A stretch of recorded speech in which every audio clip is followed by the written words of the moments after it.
Então hoje eu vou falar sobre Prajnaparamita, a perfeição da sabedoria, a sabedoria que compreende o vazio. E que essa sabedoria, ela pode ser entendida em vários níveis. Um dos níveis dessa sabedoria é o discernimento que guia a prática das outras virtudes. Por isso que Prajna também é chamada de o olho das demais paramitas. Lembrando aqui que as demais paramitas são Dana, a generosidade, Shila, a harmonia entre pensamento, palavra e ação, né, dos três tipos de ações, ações de corpo, de fala e de mente com o Dharma, harmonia dessas ações com o Dharma, harmonia dessas ações com a interdependência. Depois temos a Paramita Kshanti, a perfeição, a virtude da paciência, a Paramita Virya, a reta energia, aquela energia virtuosa, aquele ímpeto que nos direciona para a prática do Dharma, para a prática da virtude. E também temos Dhyana, a plena atenção, a busca pela estabilização mental, pelo Samadhi, por uma mente, então, que aquieta, por uma mente que interrompe o fluxo de perturbações. E aí, nessa tranquilidade, ela é capaz de praticar a meditação analítica, de exercitar esse reto discernimento, esse olho, e chegar a essa sabedoria que compreende o vazio, essa sabedoria mais profunda, mais intuitiva. Prajna, portanto, ela é chamada de a mãe dos Budas, porque ela é esse olho sem o qual as outras virtudes ou perfeições, como se traduz as paramitas, essas outras perfeições, elas não seriam de fato as perfeições. Sem se chegar ao vazio, sem se chegar à shúnya, sem se esvaziar desse senso de eu, todas essas ações, elas estariam ainda, ou essas virtudes, elas ainda estariam contaminadas pelo egoísmo. Elas ainda estariam contaminadas pela expectativa de um eu que pensa em termos de benefício próprio, que ainda é guiado ou pelos apegos, ou pelos medos, aversões, etc. Portanto, por isso que Prajna é esse olho do discernimento, e que, em seu estado mais profundo, é essa sabedoria, a sabedoria que leva para a compreensão total, a compreensão profunda, a compreensão intuitiva do vazio, que supera o eu e, portanto, leva para a libertação do samsara. E por isso que ela é chamada da mãe dos Budas, porque na Senda Mahayana, uma vez que alguém se liberta do samsara, uma vez que a pura Prajna, o seu estado mais profundo, emerge, então aquela pessoa agora está encaminhada para a senda que leva ao Budado, para a senda que leva ao completo despertar de um Buda. Essa pessoa agora nasce como um Bodhisattva. E por isso, Prajna é o antídoto para a ignorância raiz, é o antídoto para a vidya, a causa do sofrimento. Vamos lembrar lá das nobre quatro verdades, né, o ponto de partida aqui da filosofia budista. A primeira verdade é que, nesse mundo perturbado em que vivemos, nesse modo perturbado em que existimos, ele é permeado pelo sofrimento, pela insatisfação. Esse sofrimento, essa insatisfação, dukkha, tem uma causa. Essa causa, em muitos textos, é identificada como o desejo, mas a raiz desse desejo, como os próprios sutras Mahayana vão explicar, e o budismo tibetano também vai enfatizar bastante, a raiz desse desejo é esse senso de eu separado, esse senso que atribui, esse erro cognitivo que atribui existência separada e inerente ao eu e a todos os fenômenos. A palavra fenômeno aqui significa todas aquelas coisas com as quais o eu se relaciona, nessa relação sujeito-objeto. Então, devido a isso, nós sofremos. Porém, a terceira nobre verdade, Niroda, vai falar da cessação do sofrimento. E há uma senda, que é a quarta nobre verdade, Marga, que é a senda que leva, o caminho que leva para a cessação do sofrimento. E esse caminho, ele inclui aqui a prática das seis paramitas, das seis perfeições. As seis perfeições são uma forma de sintetizar o Dharma Mahayana, a senda do grande veículo. São uma forma de também mostrar o que é bodhicitta na prática, o engajamento com o bodhicitta, o engajamento com a mente altruísta, que começa com uma intenção. E para que essa intenção altruísta se torne, de fato, uma mente realmente altruísta, para que haja essa transformação mental, essa alquimia da mente, é necessário se engajar na prática dessas virtudes. Então, é necessário um método, que é o colocar essas virtudes na prática. é buscar exercitar a compaixão na prática. Mas essa compaixão precisa ser guiada pelo discernimento, precisa ser guiada pela sabedoria. E Prajna, então, é esse olho. E aí nós temos esse casamento da compaixão e da sabedoria. A compaixão como pai, o método, essas virtudes na prática, essas virtudes ativas que servem para ajudar a reduzir o poder das perturbações, causar menos danos aos outros e causar mais benefício aos outros por meio de uma conduta virtuosa. E a sabedoria. A sabedoria, então, que vai guiar essas ações, que é a mãe. Esse casamento aqui entre método e sabedoria, compaixão, o pai, e a sabedoria, a mãe. Prajna Paramita, por isso é chamada de a mãe dos Budas, porque é a partir dela que a vidya, a ignorância, é superada. E a partir dela, então, se superam todas as perturbações que derivam de avidya. Apego, aversão, medo, dúvida, arrogância, inveja, e daí por diante. Essa lista é bem extensa, mas isso não vem ao caso agora, né? Mas vamos pensar aqui apego, aversão e esse modo de confusão em que estamos devido ao poder da ignorância, esse modo de confusão podemos chamar de ilusão também, né? Como esses três kleshas ou perturbação raízes e eles derivam dessa ignorância raiz, essa ignorância fundamental, que é a vidya, que é esse modo errôneo de perceber a existência, esse modo errôneo de perceber o que é o nosso eu, esse modo errôneo que atribui uma existência inerentemente separada ao nosso eu, inerentemente separada aos fenômenos, como se cada coisa tivesse uma própria partícula indivisível, tivesse uma essência própria, como se o eu tivesse surgido a partir de si próprio. Prajna, então, é a visão do vazio, é essa sabedoria que é intuitiva, que não é conceitual, embora haja uma dimensão conceitual de Prajna também, que não é a Prajna última. Né? No budismo tudo tem gradação, tudo é gradual e graduado, inclusive as virtudes, inclusive essas qualidades, inclusive as perfeições, as paramitas.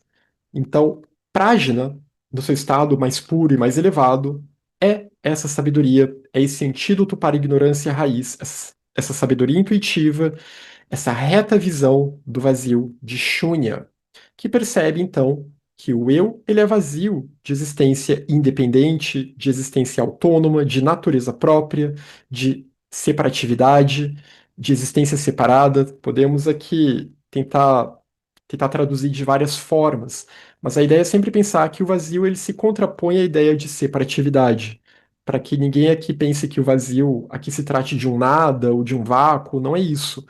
Mas essa sabedoria consiste em justamente compreender a interdependência, perceber a interconexão, essa grande teia da vida, dessa única vida da qual fazemos parte, na qual surgimos, pela qual fluímos.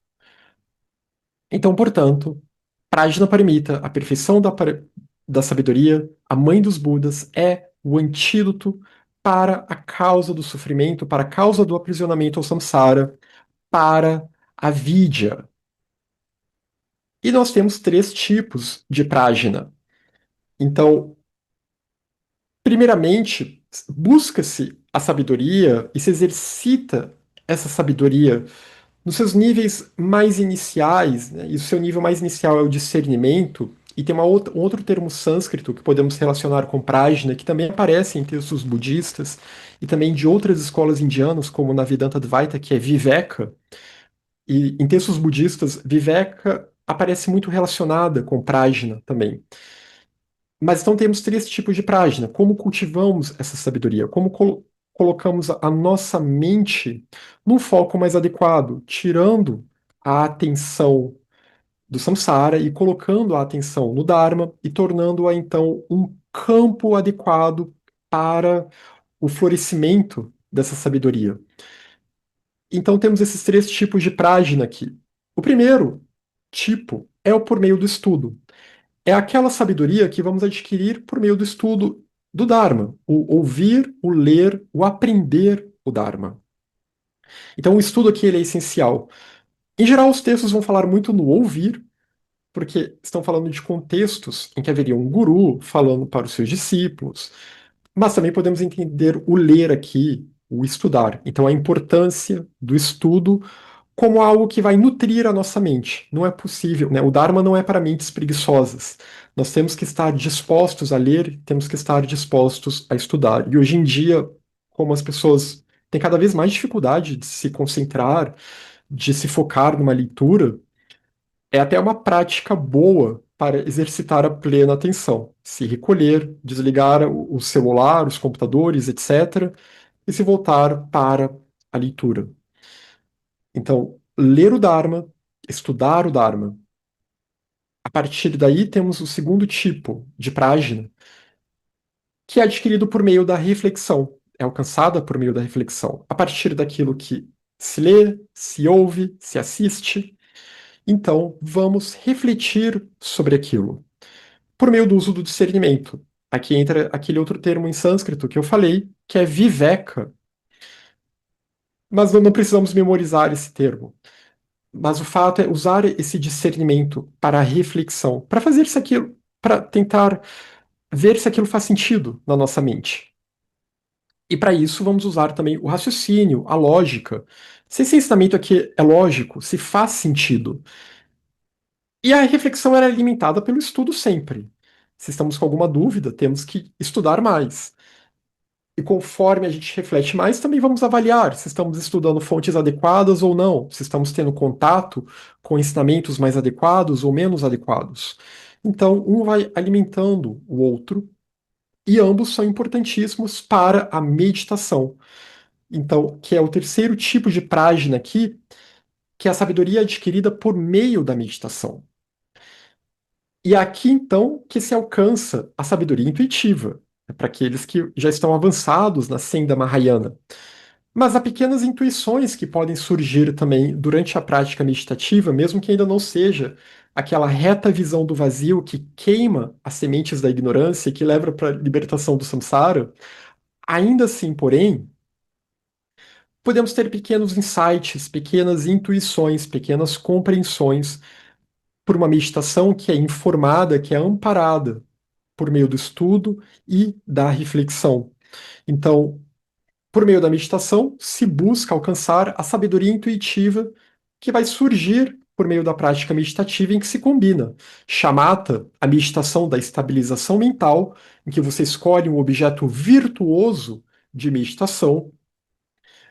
Pode ser um tópico do Dharma, pode até ser um mantra, um termo, uma palavra, ou até mesmo uma situação, né, que estamos tentando jogar a luz do Dharma sobre aquela determinada situação da nossa vida, né, e ver como que pode servir de algum aprendizado para nós na nossa busca espiritual. Mas então, você busca um objeto que vai auxiliar a levar você para uma intuição superior. Então, você busca estabilizar a mente por meio desse objeto, e isso vai incluir também uma respiração adequada também. E com a mente estabilizada, fica mais fácil de praticar a meditação analítica, que é Vipassana. Vipassana, então, é essa meditação analítica que é justamente um exercício de prajna, e que aqui também vai incluir a reflexão, e que vai incluir também um uso adequado do pensamento, mas principalmente buscar, agora que a mente está mais tranquila, buscar alcançar essa intuição mais superior, deixar a mente mais receptiva para que essa intuição mais sutil possa surgir na mente, esse insight, essa compreensão mais sutil venha à mente. E temos vários exemplos de meditações analíticas aqui na seção de membros do canal. Há algumas práticas de meditação analítica que nós fizemos baseando-nos no livro num livro sobre meditação da monja Gelugpa Kathleen MacDonald. Então, meditações que vão, por exemplo, investigar onde está o eu. E aí você começa a investigar: será que o eu está no corpo? Será que o eu está na mente? Será que o eu está nos agregados? E daí por diante, até chegar à conclusão de que o eu é vazio de existência inerente. Então, são formas de treinar a mente, de familiarizar a mente com a ideia, o conceito de shunya, o vazio, e se aproximar daquilo que está além do conceito, na verdade, que é essa intuição superior, essa reta visão. A primeira o primeiro ponto do nobre óptuplo caminho é justamente isso, né? A palavra sânscrita é dristi, que significa reta visão ou reta compreensão. Então, buscar ter essa reta compreensão acerca do eu, acerca da vida. E essa reta compreensão no seu estado mais profundo é o que de fato leva para a libertação do samsara. E essa reta compreensão, ela justamente vem dessa sabedoria, ela vem de Prajna. É quando essa sabedoria emerge. Então, novamente, podemos pensar aqui na perfeição da sabedoria, Prajna Paramita, como essa sabedoria que compreende o vazio, como essa mãe dos Budas. E aqui temos essa imagem, né? Ela é representada por uma imagem feminina, justamente porque ela é chamada de mãe dos Budas. E novamente reforçando, por isso que ela é esse olho, é o olho das demais paramitas. Aqui pensando nas 6 paramitas, também podemos pensar em 10 paramitas, mas ela sempre vem em sexto aqui, né? E depois tem outras paramitas, e aí termina em Dhinana, que também falaremos aqui nesse vídeo. Mas então, o Sutra da Perfeição da Sabedoria, de 8.000 versos, o Prajnaparamita Sutra, de 8.000 versos, vai dizer: as qualidades da perfeição da sabedoria, as qualidades de Prajna, são adquiridas pelo refletir, pelo estudar e pelo praticar, praticar o Dharma. Que aqui, na verdade, se refere à prática meditativa, mais especificamente, como nós vimos aqui antes.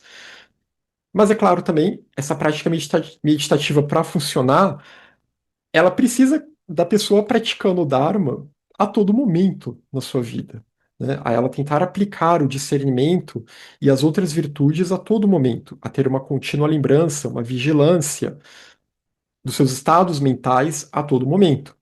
Senão a meditação ela pode até ser boa, mas ela não será tão eficaz se a nossa vida está toda bagunçada, se cultivamos estados mentais antagônicos a essa busca no nosso dia a dia, e aí esperamos que 20 minutos, 1 hora, meia hora de meditação vá fazer algum milagre.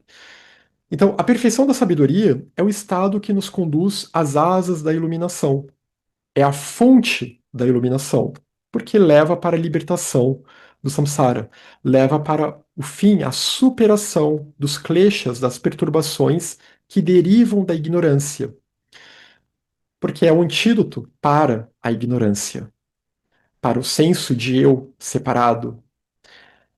Portanto, ela dispersa a escuridão das ilusões. Ela é livre de máculas. E o Sutra do Coração vai dizer: a perfeição da sabedoria, Prajna Paramita, deve ser percebida como o grande mantra, o mantra de grande sabedoria, o mantra excelente, o mantra incomparável e o que pacifica todo sofrimento. Aqui, mantra, a palavra mantra em sânscrito, ela significa proteção mental. Ela tem uma relação com o termo manas, que se refere à nossa mente mais conceitual, à nossa mente pensante, nossa mente que pensa, que sente também. Os sentimentos, as emoções também aqui estão relacionados com manas. Mas então, o mantra é aquilo que protege a nossa mente. E a sabedoria, então, como aquela grande proteção, nos seus diferentes níveis, no seu nível de discernimento, até no nível de eu vou direcionar a minha mente para estudar o Dharma, eu vou voltar a minha mente para ter uma contínua lembrança do Dharma, e vou exercitar o meu discernimento com a vigilância, e a partir daí também eu vou praticar as outras virtudes, tentando diminuir o poder do eu, tentando diminuir o poder do egoísmo, e assim então eu vou ser guiado por essa sabedoria. Eu vou ser guiado por essa sabedoria até alcançar essa intuição superior. O mantra da grande sabedoria, o mantra que leva para a libertação do samsara, o mantra incomparável, que pacifica todo o sofrimento, porque é o mantra que leva para a compreensão do vazio. E o Sutra do Coração, ele é um sutra que basicamente fala do vazio, que basicamente fala de Prajna, da sabedoria, quando Arya Avalokiteshvara se manifesta e mostra a Shariputra, um dos discípulos do Buda, aqui nessa linguagem literária, mítica do mantra, do sutra, em que, então, a forma é o vazio e o vazio é a forma.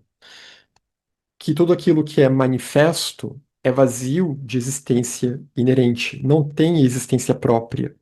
As coisas, embora aparentemente separadas, elas são, como eu disse antes, uma única vida. Elas não têm uma substancialidade individual, uma substancialidade própria.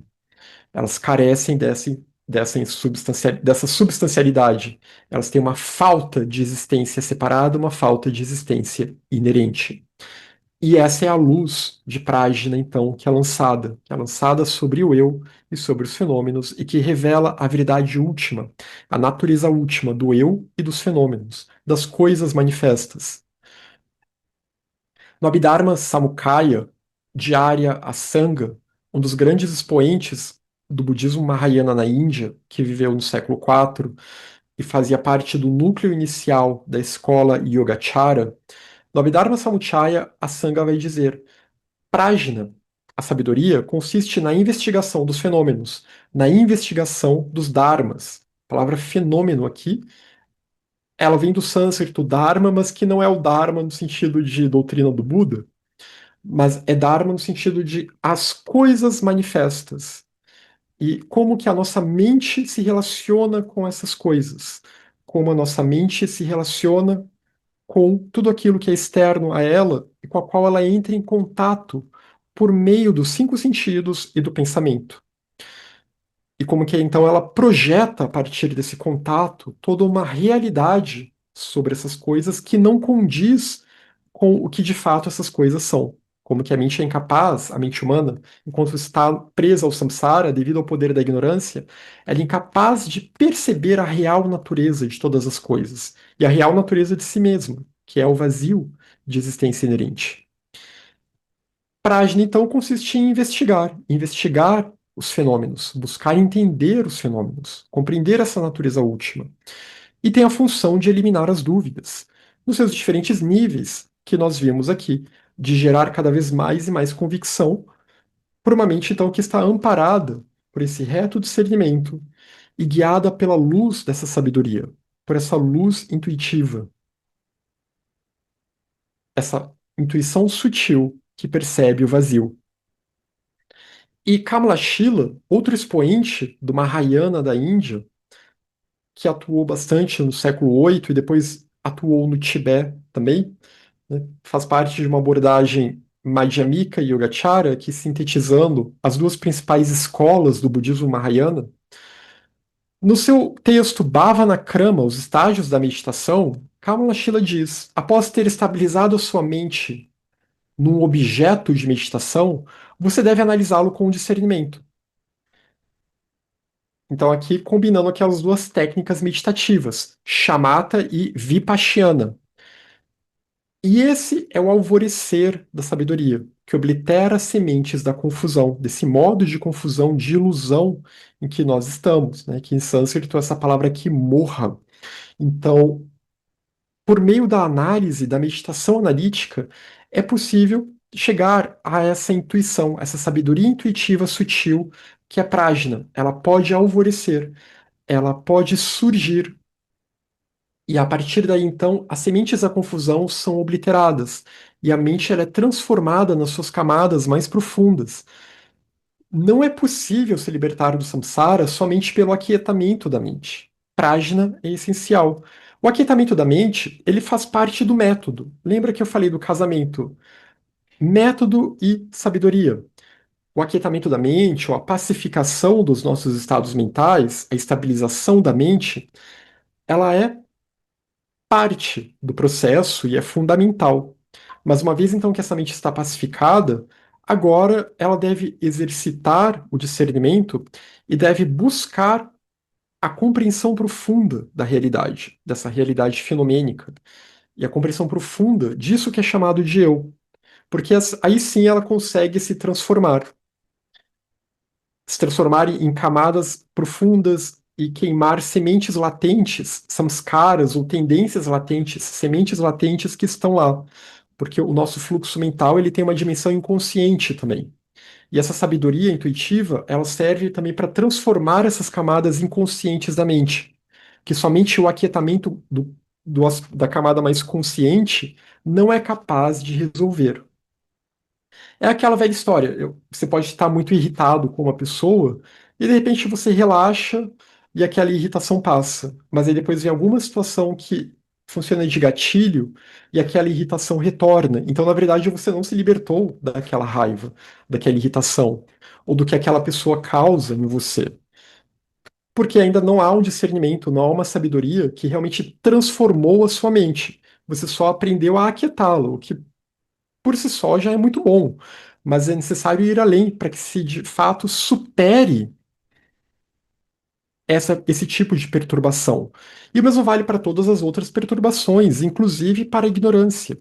Eu posso temporariamente suspender o meu senso de eu posso entrar numa contemplação e, e a partir daí contemplar a unidade de todas as coisas, contemplar o uno, contemplar algo que vá me trazer um senso de paz. Mas aí, quando eu saio daquele estado de contemplação, o eu ainda está ali, porque eu ainda não alcancei a sabedoria que de fato supera esse eu. Eu ainda não transformei a minha mente e todos os processos mentais que reforçam esse senso de eu. E eu ainda não alcancei essa intuição profunda. E aqui, intuição, na falta de uma palavra melhor, mas ainda não alcancei essa sabedoria intuitiva profunda, essa prágina que, de fato, então, leva para a superação dessa ignorância. Por isso que é necessário a junção dos dois tipos de meditação: a estabilização mental, a atenção plena ou plena atenção, dhyana, e que faz parte aqui do método, junto com as outras, junto com as outras perfeições, e prajna, a sabedoria, que então vai ter essa dimensão de estudo, de análise, reflexão, mas também dessa intuição sutil. Essa intuição sutil que tem muito a ver com a luz Bodhi, né? Um Bodhisattva é aquele que é guiado por essa luz sutil. E um Buda é aquele que despertou completamente para essa luz sutil, essa luz do despertar. E Jetson Kappa, num Lamrim breve atribuído a ele, em que há um trecho que há várias estrofes, há 6 estrofes sobre as paramitas. E aí, quando ele chega em Prajna, ele diz: Prajna, a sabedoria, é o olho que vê a verdade última dos fenômenos, do eu e dos fenômenos. É o olho que vê o vazio. É a prática que arranca a raiz do samsara, que arranca a ignorância raiz, a ignorância que nos aprisiona. Essa ideia de que somos apenas um eu separado, de que as coisas existem apenas dessa forma separada. O tesouro de excelências exaltadas em todas as escrituras, porque é o que leva para a libertação. É a lâmpada suprema que dispersa as trevas da ignorância, leva para o despertar. Sendo isso, aquele que busca a liberdade dedica cada esforço para gerá-la, dedica cada esforço para gerar prajna. E essa é uma das metas, é a meta da senda paramita, ou da senda das perfeições, dessa senda da perfeição. Como também o Mahayana, o grande veículo, também é chamado de a senda das perfeições, ou a senda da perfeição, Paramitayana, o veículo da perfeição, nesse sentido, em que você busca cultivar todas essas 6 paramitas para se libertar do samsara e auxiliar os outros seres. E por meio de Prajna, o Bodhisattva, ele não tem medo de retornar ao mundo, de renascer, como o voto do Bodhisattva impõe, já que se liberta do samsara e depois renasce para continuar a auxiliar os outros seres. Ele não tem mais medo porque o senso de eu já foi superado, não há mais um eu para ter medo. Na Voz do Silêncio, o texto editado e trazido por Helena Petrovna Blavatsky, e um texto que, anos, décadas mais tarde, já no século. ela trouxe o texto nos finais do século XIX e já no século XX. O nono Panchen Lama da escola Gelugpa, que conheceu esse texto como uma autêntica exposição do Mahayana, do grande veículo no Ocidente. Na Voz do Silêncio, Prajna é apresentado como um dos sete portais, em que as seis paramitas aparecem e aí também se acrescenta Vairagya, o desapego, como uma das paramitas. Então, ao invés de seis, temos sete. E Prajna, então, continua sendo a última aqui desse caminho mais sintético, quero dizer, dessa apresentação mais sintética das paramitas. E Prajna, então, é a chave que faz do homem um deus, criando um Bodhisattva, filho dos Dhyanis, que é uma relação com os Dhyani Budas, já que é uma relação dos Dhyani Budas, os cinco Dhyani Budas, com a purificação dos agregados que dão uma noção de eu. Tem um vídeo que eu fiz aqui no canal sobre os cinco Dhyani Budas, está com esse título, e eu faço a relação, eu apresento essa relação que vemos nos textos dos cinco Dhyani Budas com os agregados e com as virtudes que representam a purificação, as cinco virtudes ou cinco estados virtuosos, cinco qualidades que representam a purificação desses cinco agregados. Então já não é mais aquele senso de eu separado, mas aqui então a pessoa se torna um bodhisattva. Então, Prajna é aquela chave. Prajna é a sabedoria que liberta do samsara, que liberta do ciclo compulsório e compulsivo dos renascimentos e faz então com que o buscador agora se torne um bodhisattva, um ser guiado por Bodhi, um ser guiado por essa luz sutil, essa luz da sabedoria, essa luz de Prajna e, portanto, um filho dos Dhyani Budas. Alguém que de fato agora está no caminho, está na senda elevada, na senda que leva para o completo despertar de um Buda. E nesse sentido, dá para fazer relações aqui com outras tradições. Então, nós vemos essa representação da sabedoria como uma deidade feminina em outras tradições também. Por exemplo, na tradição helênica, antiga, nós temos Atena como aquela que emerge da mente de Zeus. E Atena, então, ela representa a sabedoria. Ela tem essa lança que dispersa, que destrói a ignorância.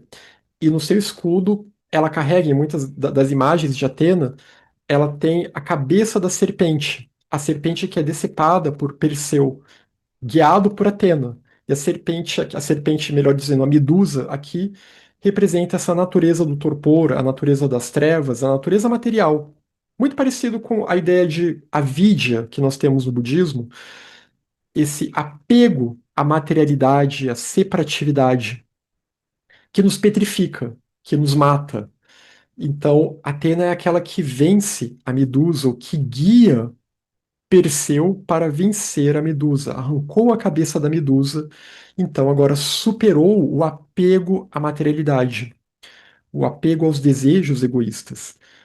E também temos, no gnosticismo antigo, uma outra deidade, também de origem grega, e também muito próxima de Atena, que é Sofia.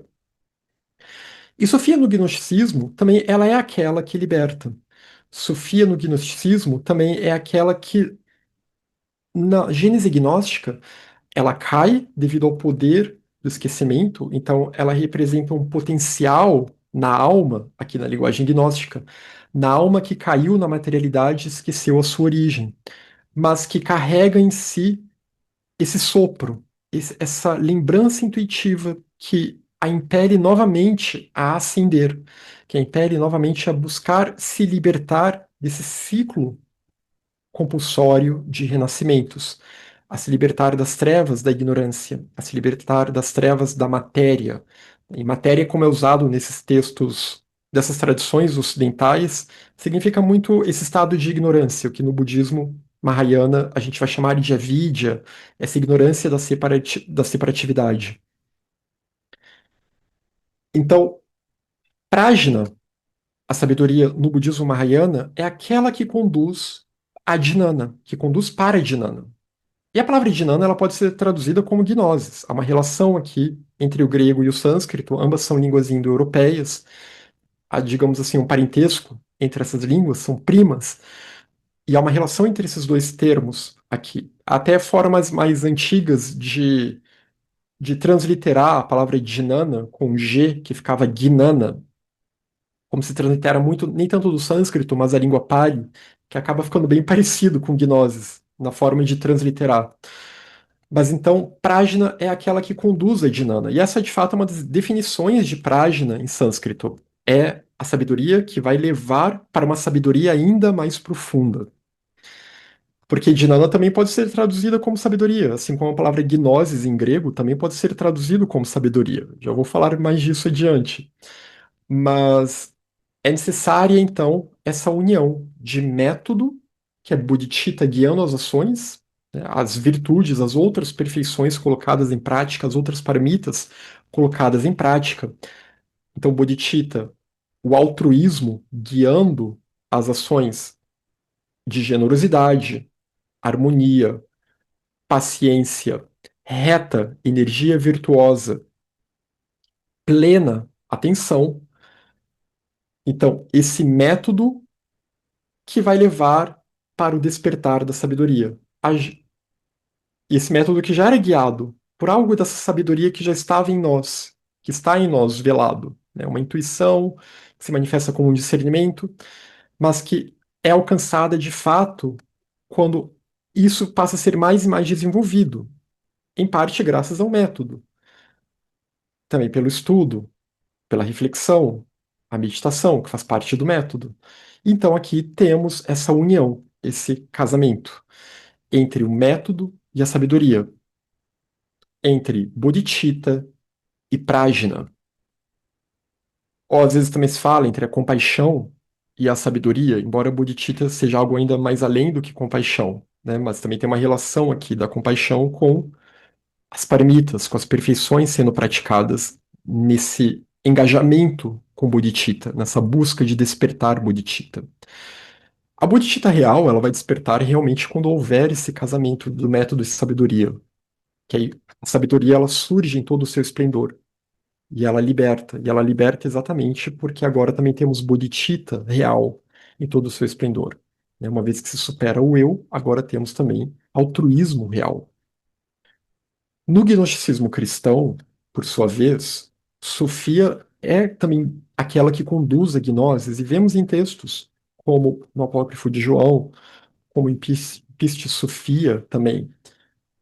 E é necessário o reencontro de Sofia com Cristos. Muito essa ideia, e aqui Cristos, nesses textos, não representa uma pessoa, mas representa essa luz que está presente em todos os seres, representa essa realidade última também, que pode ser despertada, então, e que está no coração dos seres. Então é necessário esse reencontro desse discernimento, dessa sabedoria com aquilo que está no coração, com essa luz que está no coração, com essa mente-coração, pensando em termos bem budistas mesmo, né, pensando em bodhicitta também, como essa mente-coração. Então, como que a bodhicitta, essa mente-coração de fato, ela passa a nos guiar uma vez que a sabedoria se volta para ela, uma vez que a sabedoria então busca despertá-la nos seus diferentes níveis, desde o nível de estudo, desde o nível de reflexão, até o nível da meditação e das demais práticas das virtudes, que vão cada vez mais diminuir o poder do eu, diminuir o poder da, da materialidade, como diriam as tradições ocidentais, e vão então levar esse despertar, vão então levar a libertação, porque agora houve esse casamento, agora houve o que na tradição gnóstica antiga cristã é chamado de o casamento na câmara nupcial.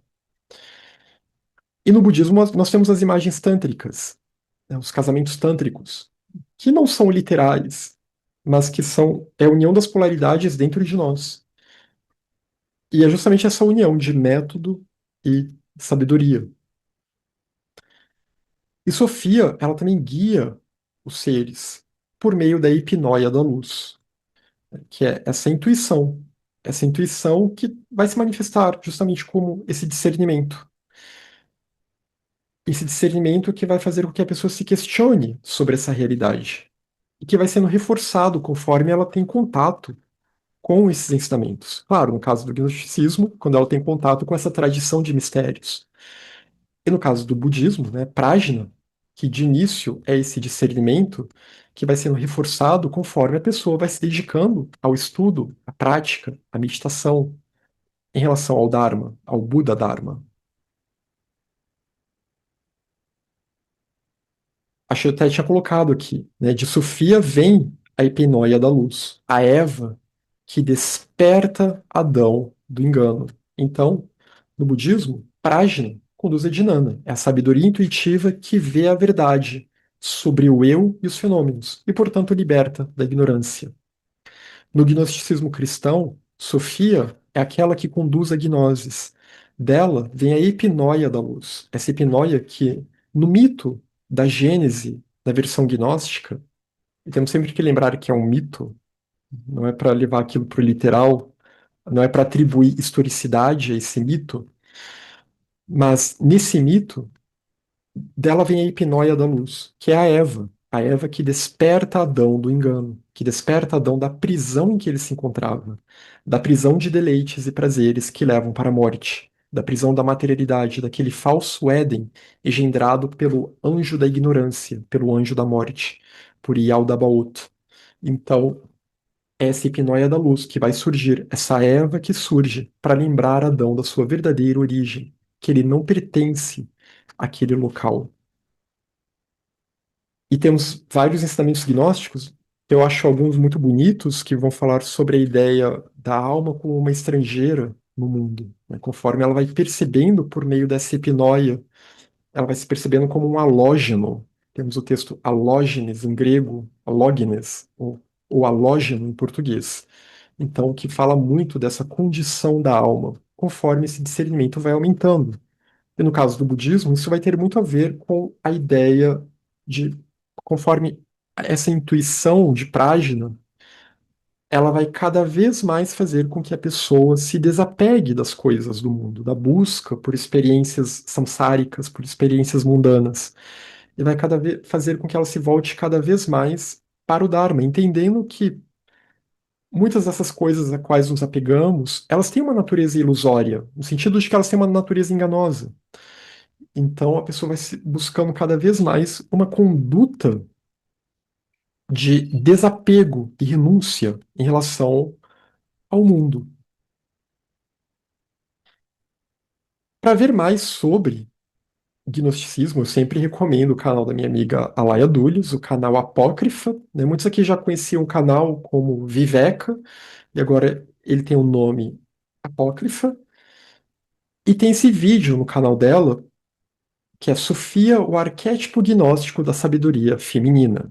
Então, para quem quiser se aprofundar, né, aqui foi só uma breve menção que eu fiz, uma breve apresentação para fazer essa relação de Sofia com Prajna e como que vemos a sabedoria sendo representada por uma deidade feminina, por uma mãe que dá luz aos bodhisattvas, aos iluminados. O livro A Gnose de João, em que temos o apócrifo de João que vai tratar desse assunto, né? Esse livro que é de autoria do professor Alberto Brum e da Alaia Dulles, que traduziu o Apócrifo de João, e tem textos do Mead também, que também se dedicou bastante ao estudo desses assuntos lá nos inícios do século XX. Tem um artigo de um acadêmico, de um pesquisador do budismo, o Edward Conze, em que ele também faz essa relação entre a prágina budista e a sofia grega, né, em que ele defende por que que ele também traduz prágina paramita como sabedoria e não como discernimento ou como inteligência, porque a gente vê, e principalmente em inglês, a gente às vezes vê a palavra intelligence, inteligência, vê também a palavra discernimento, vê a palavra e outras palavras que vemos aí para traduzir página. Até a palavra knowledge, conhecimento também, às vezes aparece. E aqui ele defende, e fazendo uma relação com Sofia, e nesse sentido mesmo, de uma intuição, dessa natureza intuitiva, que é como essa hipnóia da luz. aqui que eu mencionei, né? Então, por isso que não é um mero conhecimento intelectivo, e ela tem uma dimensão que ela é intelectual, que ela é discernimento, mas é mais do que isso. E Jung, budismo e a encarnação de Sofia, esse livro do filósofo sufi, o Henri Corbin, que trabalhou bastante, né, atuou bastante na França, foi professor numa universidade francesa, e ele escreveu bastante sobre a dedicação da sua vida era o gnosticismo islâmico, ou gnosticismo sufi islâmico. Então, e ele escreveu esse livro em que ele relaciona também Sofia com Prajna, a partir das relações que ele faz, a partir de estudos do Jung também, sobre essa representação da sabedoria como esse feminino que leva para a libertação. Então aqui são alguns textos interessantes. E quando a gente pensar em Dhinana, eu já gosto de traduzir Dhinana como gnosis, mas também Dhinana poderia ser traduzida como sabedoria. De novo, né, não há traduções perfeitas aqui. E na Voz do Silêncio que eu tinha mencionado, até aparece uma nota que aí Dhinana aparece também como sabedoria. Mas Dhinana a gente pode pensar como a percepção direta da realidade última. Então, a sabedoria é o que leva para a gnose. Sofia leva para a gnose. Dhinana, Prajna leva para a Dhinana. Então, essa percepção direta da realidade última, que também é uma pura intuição, só que aqui é ainda mais profunda. É uma sabedoria não dual, é uma sabedoria primordial, é um conhecimento direto, né? Se traduz muito gnosis, gnose por conhecimento. Dhinana também a gente vê muito traduzido por conhecimento. Não gosto muito dessa palavra, porque conhecimento hoje a gente associa muito ao conhecimento intelectual, né? E ela também ela é não dual, ela é não conceitual. E temos o termo grego gnosis.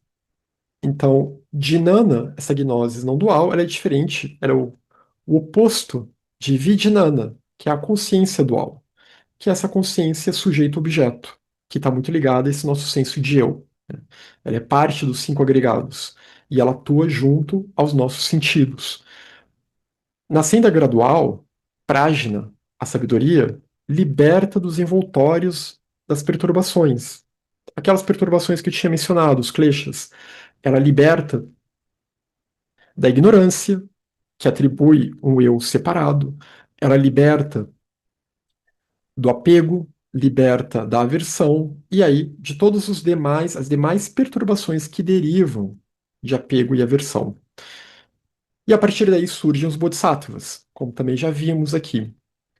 Então, Prajna liberta dessas perturbações grosseiras e agora temos um bodhisattva, temos alguém que se libertou do ciclo de renascimentos, do ciclo compulsório e compulsivo, alguém que se libertou do samsara. Mas exatamente por ter se libertado do seu senso de eu, essa pessoa ela é naturalmente movida. Claro que já houve um voto feito antes, né? Ela estava se direcionando para isso, mas agora ela é naturalmente movida para auxiliar os seres. Agora essa mente é pura bodhicitta, é uma mente puramente altruísta.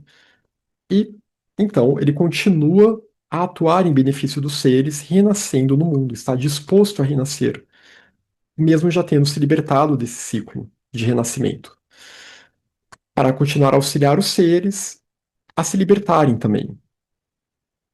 E Dhinana, por sua vez, essa gnosis não dual, ela vai eliminar algo ainda mais profundo, algo que está além dessas perturbações grosseiras. Ela elimina os resquícios que ainda há em relação à percepção da dualidade, porque um bodhisattva ele ainda tem um senso de eu ali. Ainda há um senso de separatividade sutil, diferente do nosso. Não é mais uma mente egoísta, ele percebe que o eu é vazio, mas ainda há um, um resto, um rastro de multiplicidade, de senso de dualidade ali naquele Bodhisattva. E isso é chamado, esse envoltório, é chamado de Jineya Varana, no sentido de que são véus que ainda obstruem a visão completa da realidade última, a visão total da realidade última, que é não dual, que é pura unidade. Então, os bodhisattvas eles continuam nesse caminho, mas somente um Buda, nesse caminho gradual, é somente um Buda que realmente eliminou totalmente esses resquícios de visão de dualidade, de percepção de dualidade. E somente um Buda, então, que alcançou a percepção completa e não dual da realidade última. Somente um Buda, então, que alcançou Jnana, que alcançou a gnosis no seu grau mais elevado. E vamos ver que também há níveis aqui de Jnana. Então, por isso que eu não vou falar das 10 paramitas, né? Eu falei de Prajna, que é a sexta perfeição, a sexta paramita. Mas Jnana é a 10ª paramita, porque depois de Prajna ainda dá a outras virtudes. E Jnana, então, representa a 10ª, que representa também o 10º estágio na senda Mahayana, que é quando se alcança o estado de Buda, quando o Bodhisattva agora se tornou um completamente iluminado, um completamente desperto. E fazendo essa relação de Dhinana, com o termo Dhinana com o termo gnosis, eu até trago aqui também o texto de uma acadêmica do budismo, bem conhecida para quem pesquisa budismo na academia, que é a Visna Wallace, que ela se dedicou muito ao estudo do Tantra Kalachakra, do sistema Kalachakra. Também no canal aqui tem um vídeo sobre o Kalachakra, e vimos sobre o Kalachakra em relação à escola Junã, e também as relações com a Voz do Silêncio. Atualmente, na seção de membros, estamos estudando o texto A Voz do Silêncio. Então, o Kalachakra ela vai dizer que é um sistema gnóstico budista. É como ela apresenta.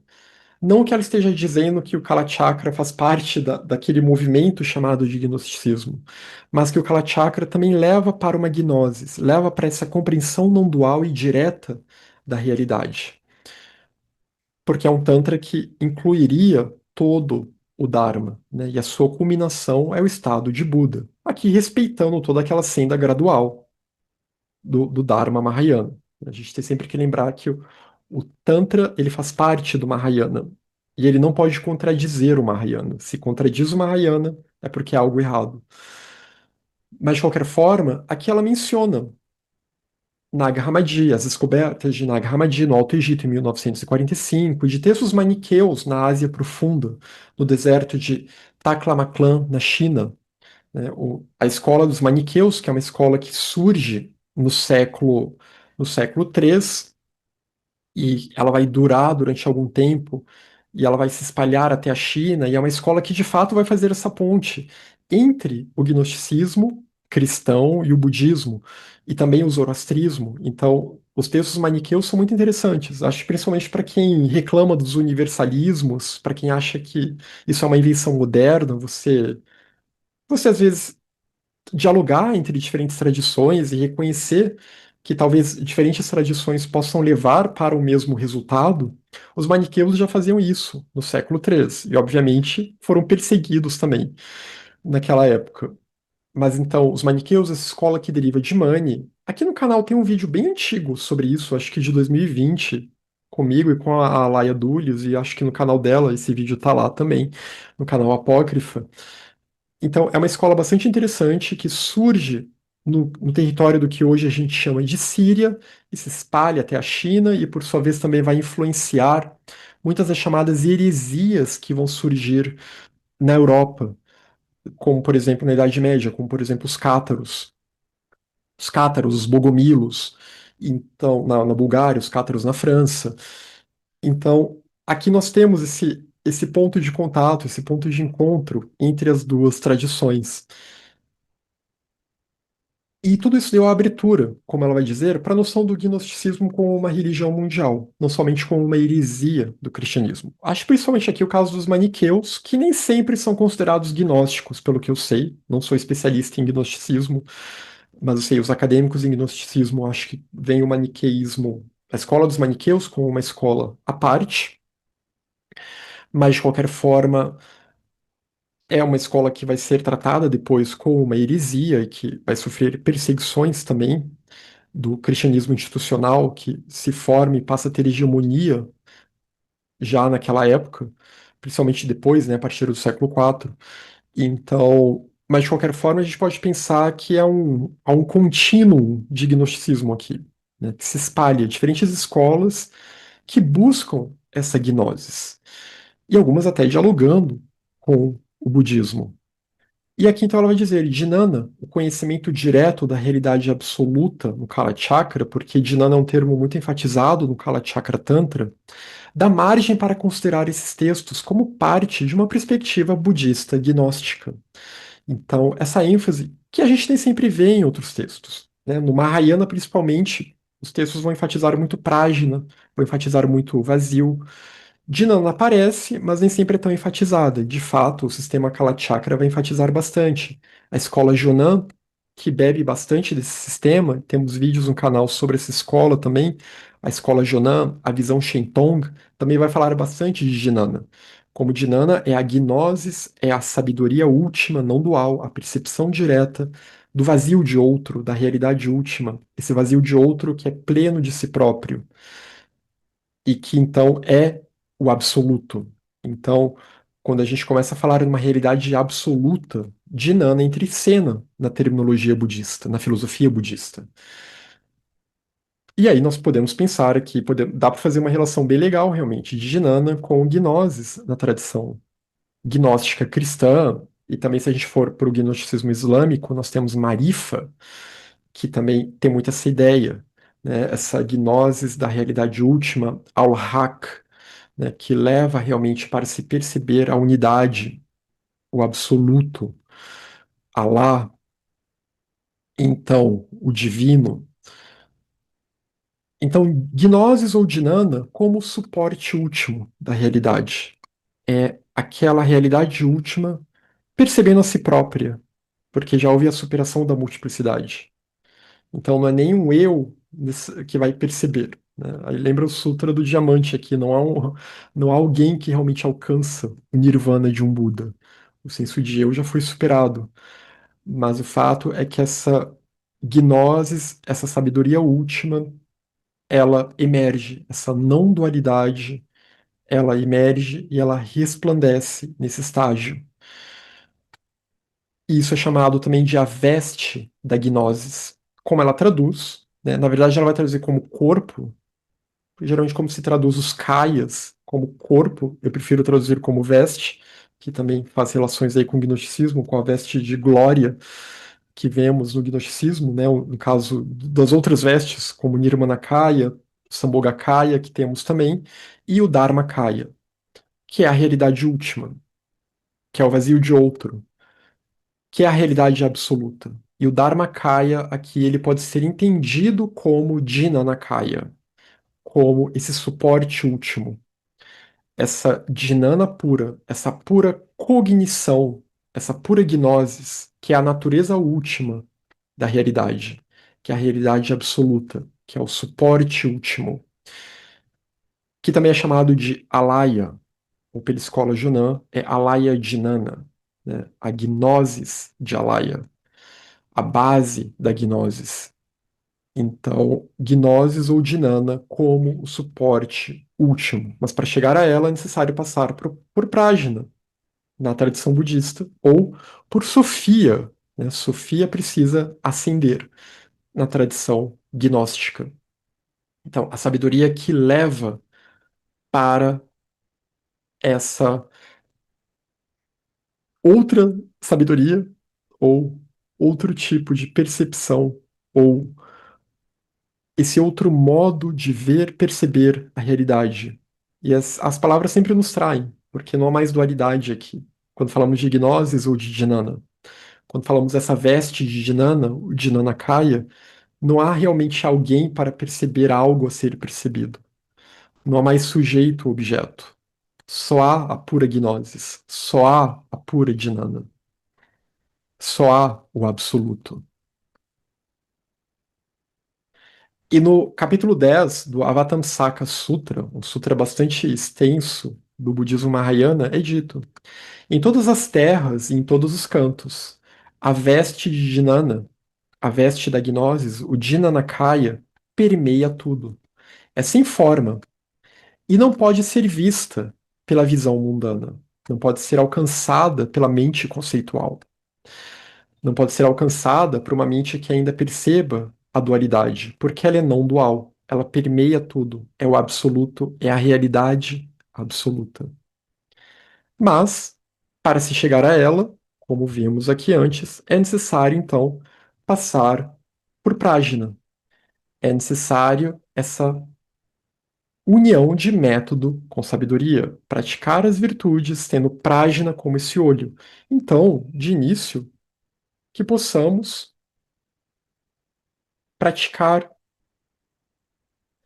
por meio do estudo, por meio da reflexão e por meio da meditação, guiados por uma reta motivação, que possamos exercitar o nosso discernimento, para que assim nos tornemos dignos, para que Prajna, essa sabedoria intuitiva, possa surgir, possa ser alcançada.